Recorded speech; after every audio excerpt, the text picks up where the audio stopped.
Enquanto a lei mostra a condição pecaminosa do homem, a fé lhe dá remissão de pecados. Olá pessoal, tudo bem? Eu sou Vitor Cavalier, seja bem-vindo a esse vídeo. Hoje nós vamos falar sobre a lição 3 da Escola Bíblica Dominical, que tem como objeto de estudo o capítulo 3 do livro de Gálatas. Bem, o título da lição é O Evangelho da Graça e a Fé de Abraão. E se você quiser acompanhar comigo o texto áureo, fica em Gálatas 3, 2, que diz assim: Quero apenas saber isto de vós. Recebeste o Espírito pelas obras da lei ou pela pregação da fé? A verdade é que existe um perigo muito grande, que é a falta de convicção nas questões de doutrinas e da nossa fé, da nossa salvação.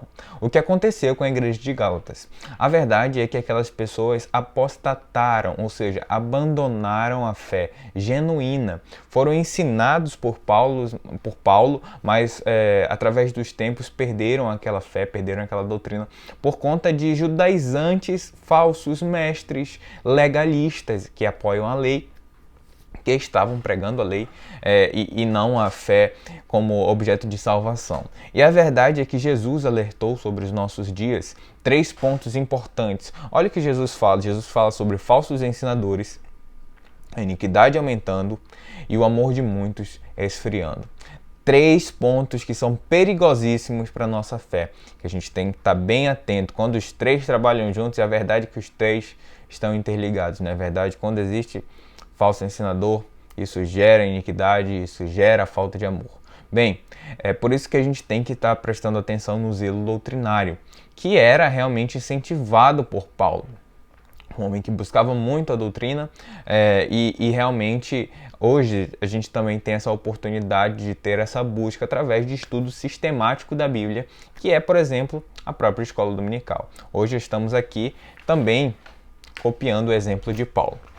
Bem, antes de a gente continuar essa revista, não se esqueça de curtir esse vídeo e também se inscrever nesse canal. Fazendo assim, você vai comunicar a outras pessoas sobre esse trabalho e levar também o Evangelho, a palavra de Deus, a pregação da fé e da graça a outras pessoas. Bem, nesse capítulo, Paulo continua a fazer a defesa do Evangelho da Graça. Ele se dirige diretamente aos Gálatas, fazendo-lhes questionamentos a partir do Evangelho que lhes pregou contra as novidades dos judaizantes. Lembrando que Paulo usa aqui a experiência da fé de Abraão.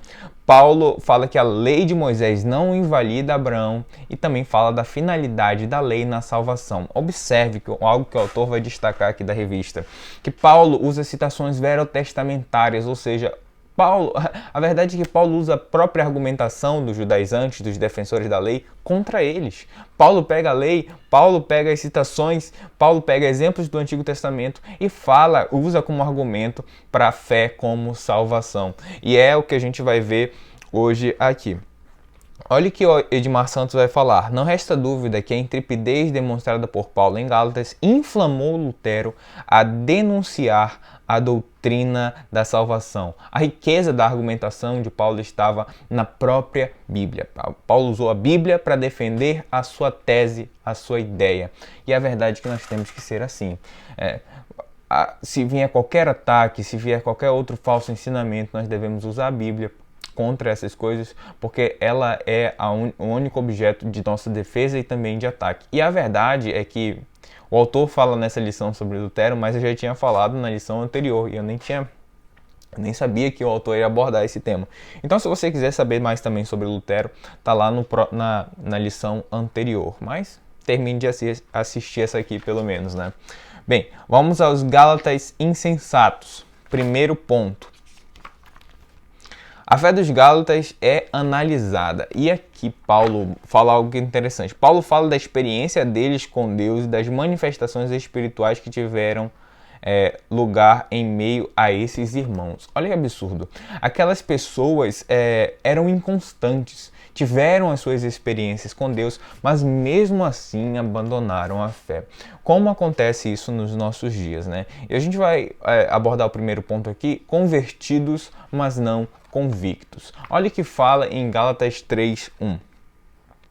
Ó Gálatas insensatos, quem vos fascinou a vós outros, ante cujos olhos foi Jesus Cristo exposto como crucificado, primeiro, ele chama Paulo chama os Gálatas de insensatos pela facilidade de perderem a fé. A verdade é que aquele povo ficou fascinado pelos aqueles sedutores que falavam ali de um outro evangelho. É engraçado, né, que essas pessoas, falsos ensinadores, eles são muito sedutores no que falam, são muito convincentes e muitas pessoas acreditam. E olha, não adianta só também culpar essas pessoas, não. É culpa também de quem escuta e de quem não avalia essa mensagem. A verdade é que a gente vai abordar isso no próximo ponto. Paulo expôs tudo sobre Cristo e a graça. E era obrigação da igreja de Gálatas escutar Paulo. Era só aplicar o que Paulo havia ensinado. Eles não tinham que inventar algo novo. Eles não tinham que fazer nada absurdo. Eles só tinham que escutar o que Paulo disse. Mas na verdade é que eles preferiram recusar isso e buscar essa outra mensagem que talvez até traria conforto aos seus egos, ao seu coração. Paulo pregava que seus ouvintes podiam ver Jesus. Isso aqui é que Jim Swagger fala, né? Sobre a expressão que é usada nesse versículo de Gálatas, expôs Cristo.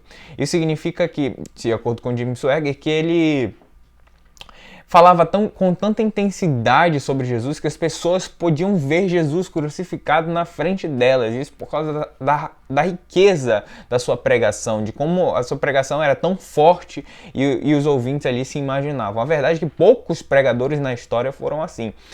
Se eu não me engano, John Bunyan, o escritor do livro Peregrino, também tem histórias similares com ele. Situações que ele estava pregando sobre um navio que ia afundar, sobre o tema de salvação, e as pessoas ao longo da viagem se seguravam no navio porque pensavam que o barco que elas estavam ouvindo aquela mensagem também iria afundar. Outro pregador que também levou uma mensagem em uma catedral, pregou tão fortemente, foi tão grandioso o trabalho do Espírito Santo, que aquelas pessoas se seguravam nas colunas pensando que a qualquer hora o chão iria se abrir, elas iriam para o inferno. Ou seja, homens que se dedicavam ao ensino, homens que procuravam agradar a Deus para expor Deus da melhor forma possível, e as pessoas escutavam isso e realmente se maravilhavam. Era o que acontecia com Paulo, e mesmo assim, a igreja ainda caiu na conversa ali dos falsos mestres. Essa que é a verdade. Bem, era obrigação ser forte em ataques, porque já haviam se escutado.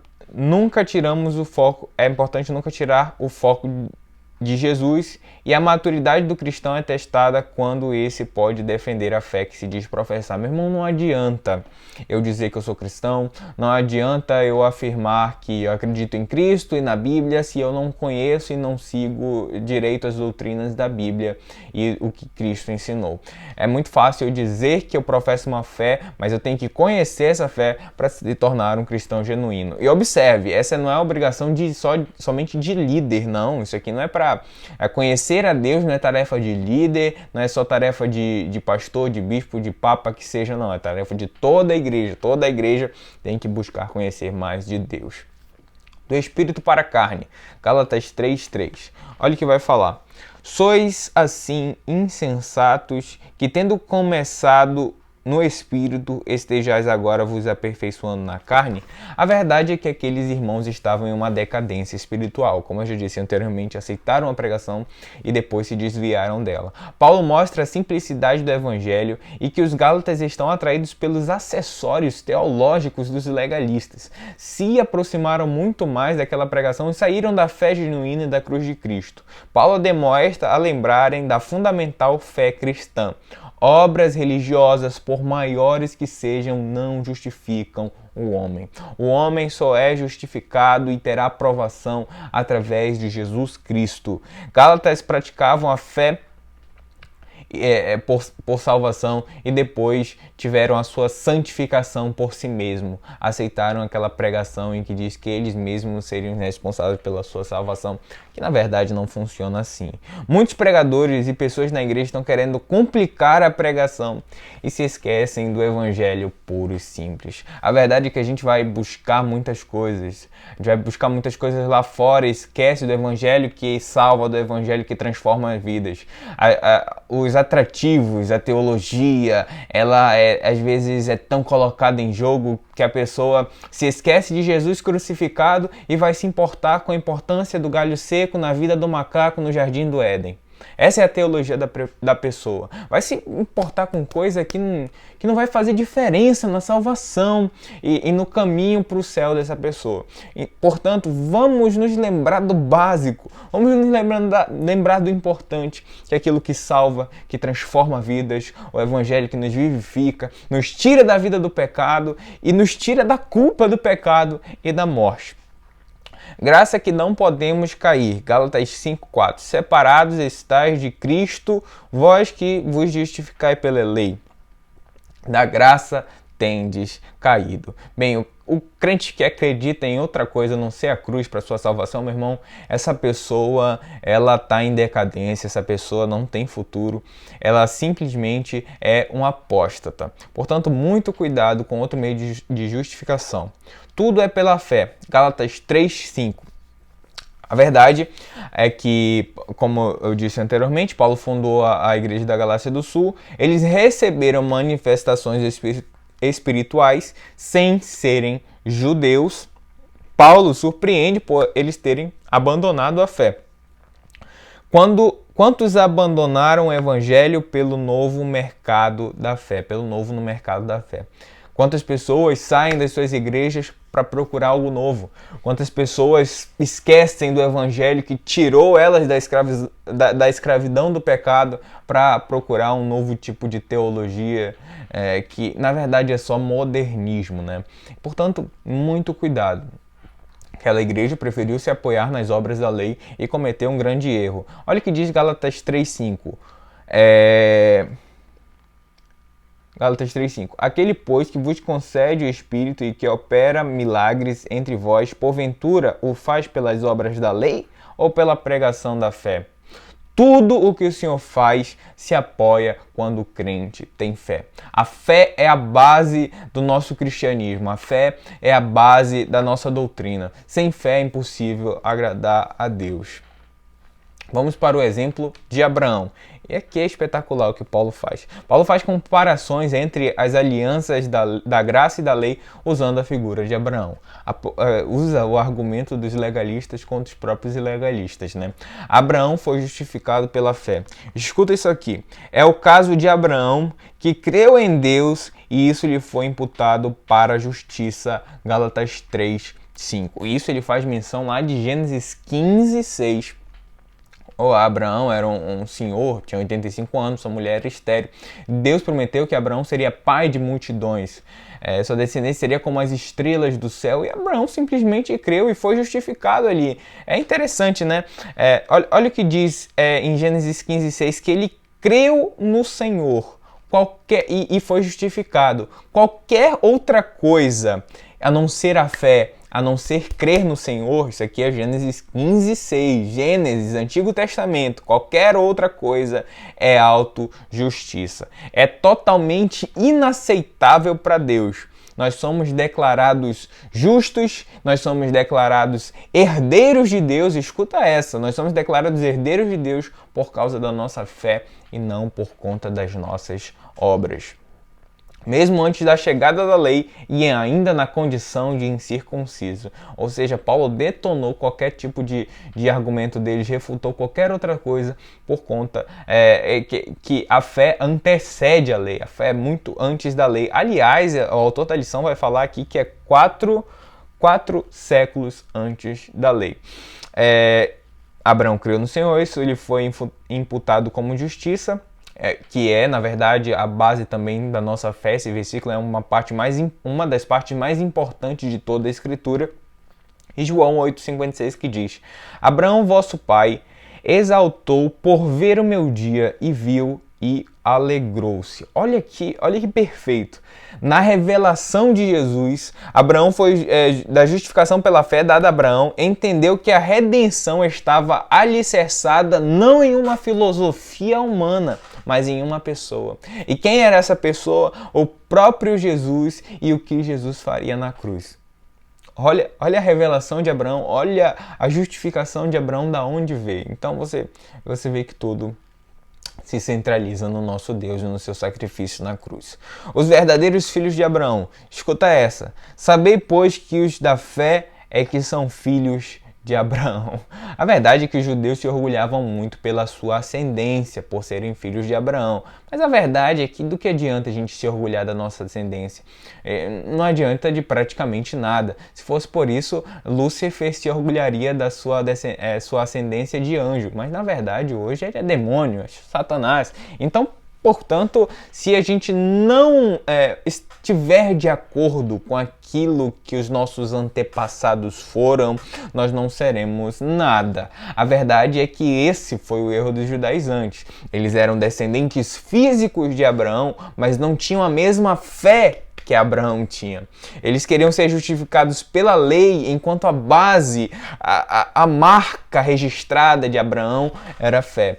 E, portanto, aqueles que estão hoje na fé são mais filhos de Abraão, são mais próximos de Abraão do que os judeus que tentam se justificar pelas suas obras. Hoje você, na sua casa, pode ser filho espiritual de Abraão, enquanto aqueles que se justificam pelas obras certamente não é um descendente de Abraão nesse sentido.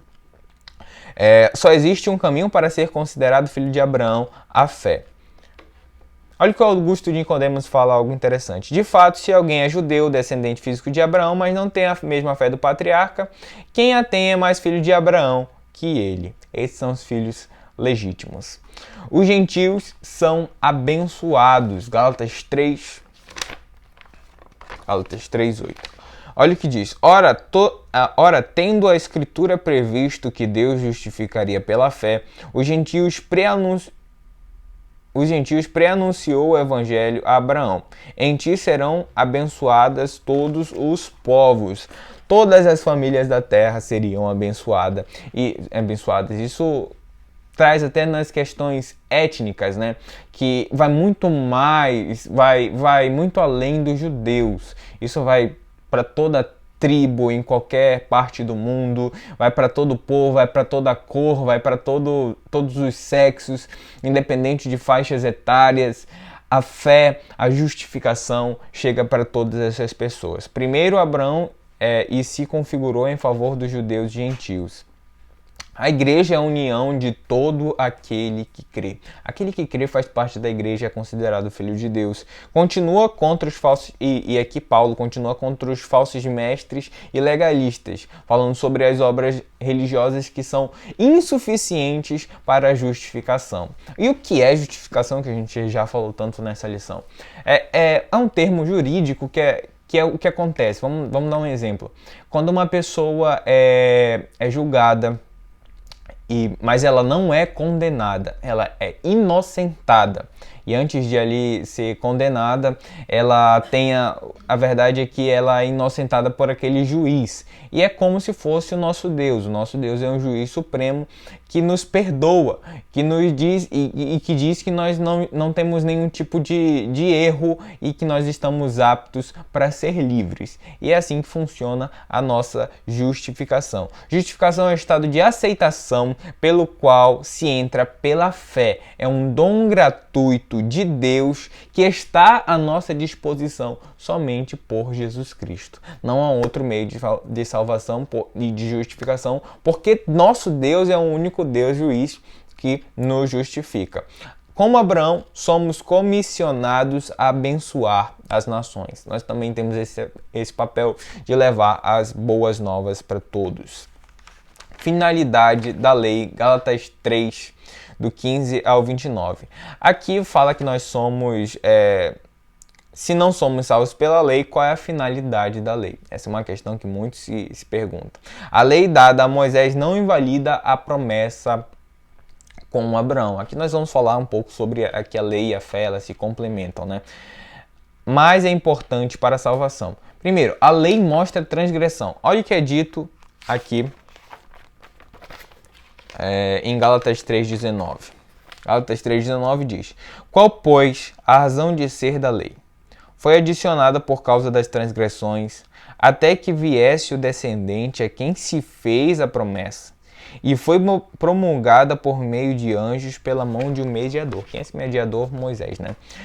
A lei veio para mostrar o erro do homem e a sua desobediência. A lei veio para apontar pecados. A lei veio para mostrar o nosso erro e a nossa natureza, né? Sem a lei não existiria tipificação do pecado. Nós conhecemos o pecado conceituado, catalogado, alistado por causa da lei. Isso não significa, claro, que não existia pecado antes. O pecado já existiu ali, lá no céu, com o orgulho de Lúcifer. O pecado existiu no Jardim do Éden, mas ele só foi tipificado, conceituado, né? Abordado, isso aqui é pecado, isso aqui não é. Faça isso aqui, não faça isso aqui, através da lei. Ele é um código moral, ele é um código de conduta para um povo. Foi dado nas mãos de um mediador, como eu já disse anteriormente, Moisés, e daqui a gente percebe a inferioridade da lei, porque ela precisa de um mediador.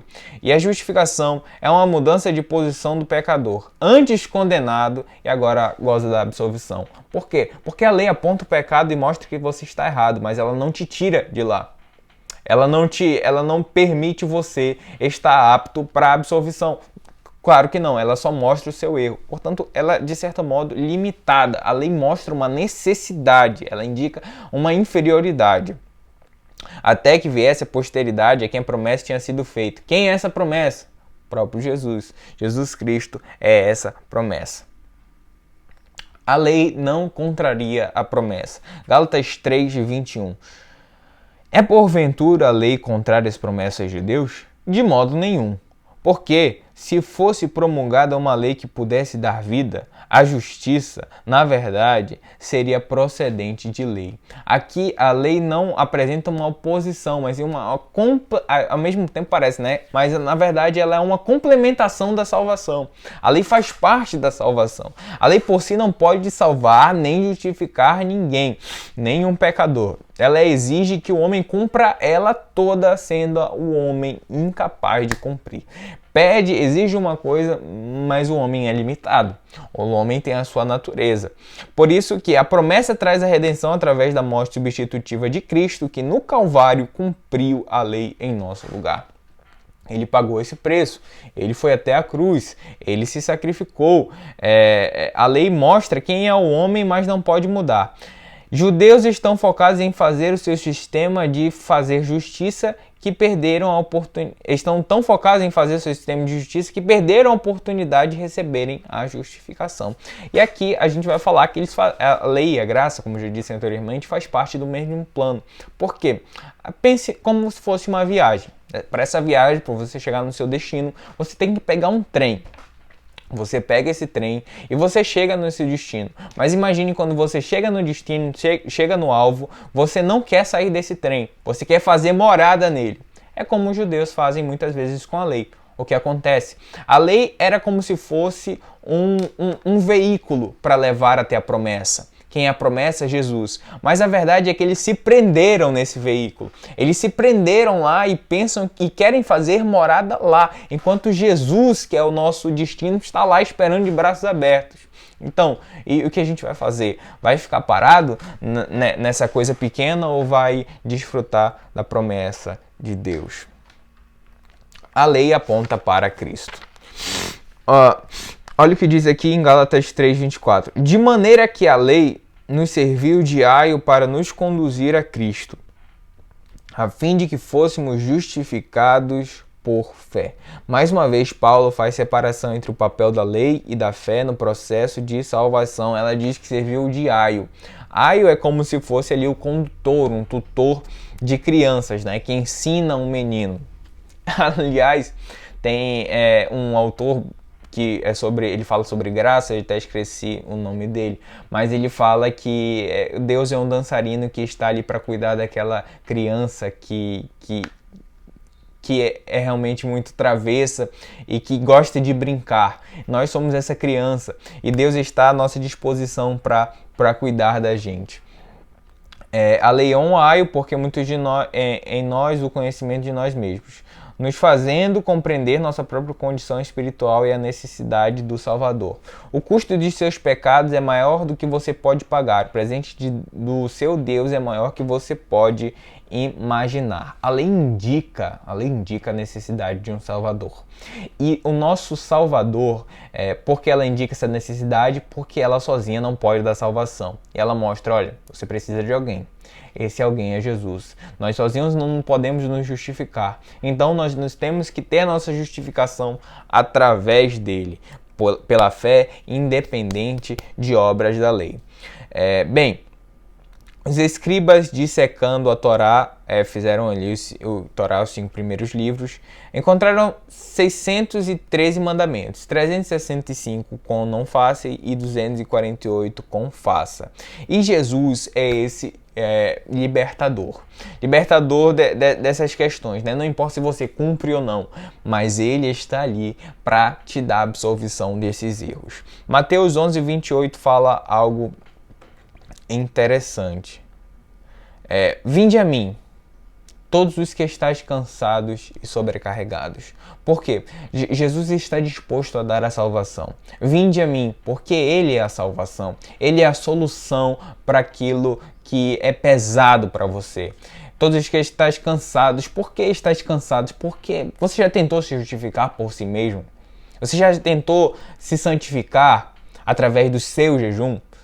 Se tornar um crente melhor, se tornar salvo através da sua oração, isso cansa. Tentar comprar a sua salvação dando alimentos aos pobres e pensando que isso te salva. Lembre-se, Paulo aponta isso no livro de Gálatas também, isso eu esqueci de falar na lição anterior. Paulo incentiva ainda a cuidar dos pobres, porque o evangelho nada tem a ver com ações sociais. É nosso papel tanto exercer a fé quanto ajudar as pessoas. Mas ajudar as pessoas não significa que você está salvo, entendeu? E as pessoas tentam se salvar, se justificar e ficam cansadas. Jesus vai, todos os que estáis cansados e sobrecarregados. Não adianta você desmaiar por conta de jejum. Isso não vai te salvar. O que te salva é o sacrifício de Jesus na cruz. E vos aliviarei. Esse é o descanso que somente pode ser encontrado através da fé. Tomai sobre vós o meu jugo. Qual é o jugo de Jesus? O jugo da cruz, não o jugo da lei. E aprendei de mim que sou manso e humilde de coração. Lembrando que manso e humilde de coração é a única coisa que Jesus falou pessoalmente de si mesmo. E encontrareis descanso. A alma só encontra descanso através de Jesus. Porque meu jugo é suave e meu fardo é leve. E o que ele requer de nós é muito pequeno. Ele tirou aquela velha aliança que te limitava, que mostrava o teu erro, mas não te salvava, e estabeleceu algo novo. É por isso que Deus não é só libertador dos que estão aprisionados, justificador ou justiceiro. Deus é a graça. Deus é a criação de algo novo. Deus é extrapolação da ordem, da lógica natural das coisas. Deus é o novo. Deus é o que você não pode pensar. A graça de Deus é aquilo que eu não posso merecer. A graça de Deus é aquilo que é superabundante, que onde abundou algo ruim um dia, superabundou a presença de Deus agora nas nossas vidas. Por isso que somente através dele nós teremos a redenção. Veja o que diz aqui a aplicação pessoal. O conhecimento do Evangelho da Graça deve gerar no cristão a consciência de que ele não é salvo por aquilo que faz, mas por aquilo que Jesus já fez de maneira plena. Não precisamos acrescentar nada no que diz respeito à salvação. E se você puder, para comunicar a outras pessoas, lembrando, não se esqueça de curtir esse vídeo e se inscrever nesse canal. Assim você vai ajudar esse trabalho. E essa foi a lição sobre Gálatas 3. Que Deus te abençoe e fique com Deus.